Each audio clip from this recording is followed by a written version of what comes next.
WhiskyJason here, whiskey from the viewpoint of an American in Germany tasting rare and exotic whiskeys. Today, this is my fourth The Buskers video. I started off with the single malt, which I did not, the single pot still, which I did not like. I moved on to the single malt, which I liked even less. And then I moved on to the single grain, which was really not a whiskey. It was more of a corn, more of a schnapps, more of an aquavit. And now today I'm finally at the hope of my journey, the light at the end of the tunnel. I have here Triple Cask, Triple Smooth, 80 proof, so 40%. And what we have here is a matured using 3 different casks. Very interesting. And to bring 3 different notes of smooth. Now, can you really have 3 different notes of smooth? Now what we have here is actually a mix of their single grain, their single malt, and their single pot still. Yay!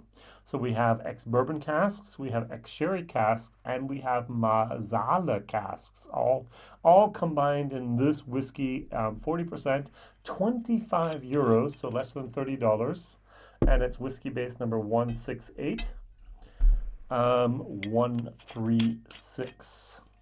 Now, this is basically the typical cheap Irish whiskey blend that we know and that we love or hate, the Jameson, basically.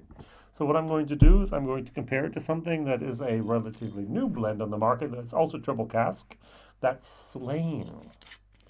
Now, Slane was bought by Brown-Forman, and they're actually, they built a very nice distillery in that castle, where a lot of concerts used to be with U2 and Bono and Rolling Stones, and even some comedians were there and so on. So triple cask is what we have.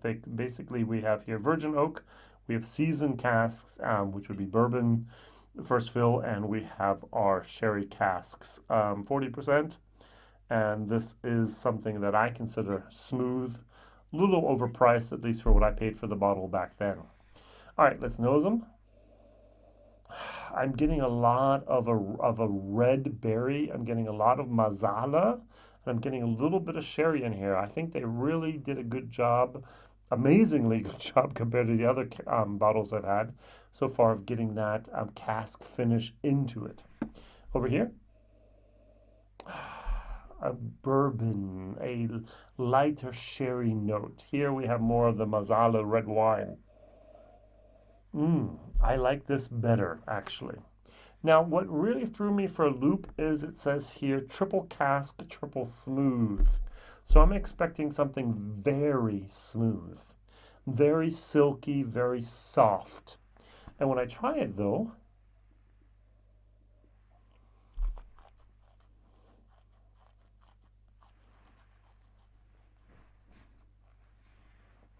I'm not getting smooth.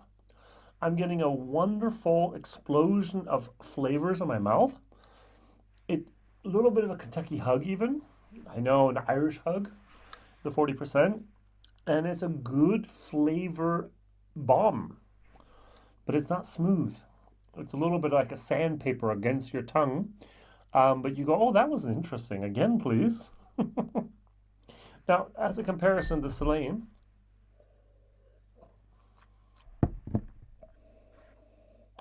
A little bit of sherry.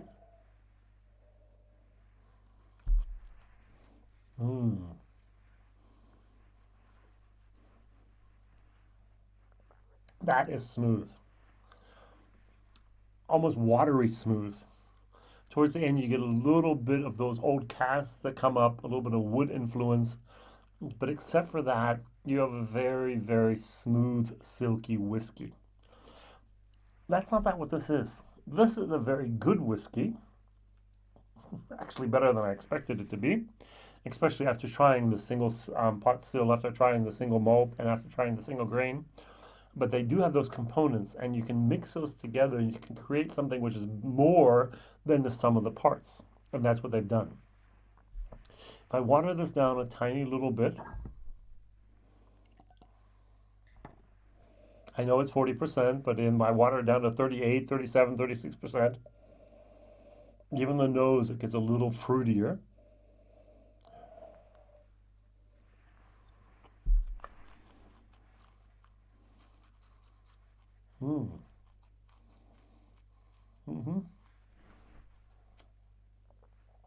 And the sparkiness of this whiskey is dulled, and towards the end is only when you get a little bit of a more of a aggressive type of alcohol note. It's not really aggressive. I mean, it's like a 20% port wine where you go, oh yeah, there's a little bit of alcohol there. That's what I'm getting here as well. But it's not silky smooth. I'm not sure if I would change the advertising here. I would say instead of, I'm going to try to creatively think, triple cask, triple taste. So I would say matured using 3 different casks to bring 3 different notes of Ireland to your tongue. Even though they're using Sicilian Marsala casks, I'm not sure about the.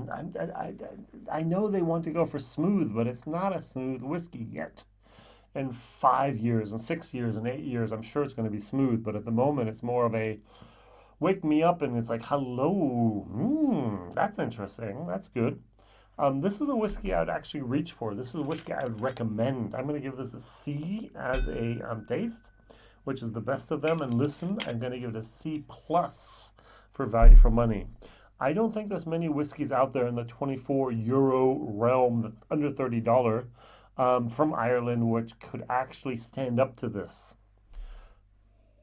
They have the single grain, they have the single malt, and they have the single pot still under one roof, and they join these together and they make a excellent tasting experience. I like this. I'm sorry that I had to go through the other 3 to get to this. From the very beginning, I thought this is going to be it.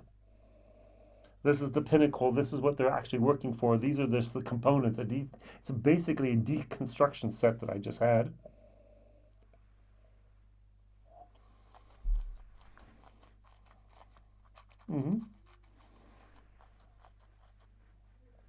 And I'm almost sure that this would actually work in cocktails as well. It's got enough oomph. It's got enough of the alcohol flavor of the bite to actually cut through a lot of those cocktails that you might make. This is nice. All right. Royal Oak Distillery make over 2 million liters of alcohol a year. That's a lot. Bushmills makes, I think, oh, that's a good question. What does Bushmill make? So Bushmills has a capacity now after the expansion of about 6 million liters of pure alcohol annually. They can turn out 2, so it's a third of the size of Bushmills, which is still, this is like the 4th largest distillery of Ireland. Wolfburn, 0.8 million liters. Edredauer, less than 1 million liters of alcohol. And they're doing twice the amount of Edredauer. Put Wolfburn and Edredauer together, that's what you're going to get with about Royal Oak. That's a lot of whiskey.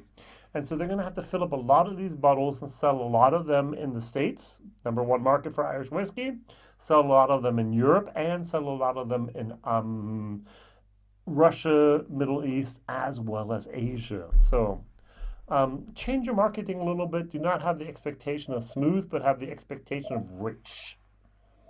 This is a rich whiskey. This is something that's experienced. This is something that's going to not knock your socks off, but wake you up and go, oh, look at this. This is good stuff.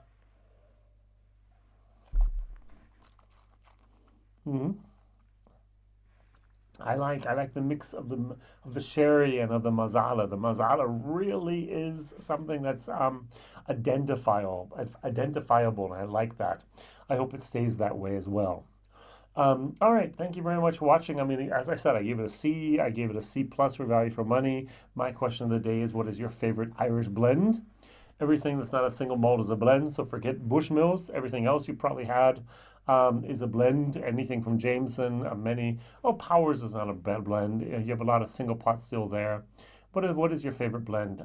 Talamadu, most of the products there, starting with the 14 is a single malt, the 18 is a single malt, but anything underneath that is usually a blend as well. What do you like? What do you appreciate? And what do you want in a smooth whiskey from Ireland? All right, thank you very much. Like, subscribe, tell others, and I thank you very much. See you soon. Whiskey Jason here. Bye-bye.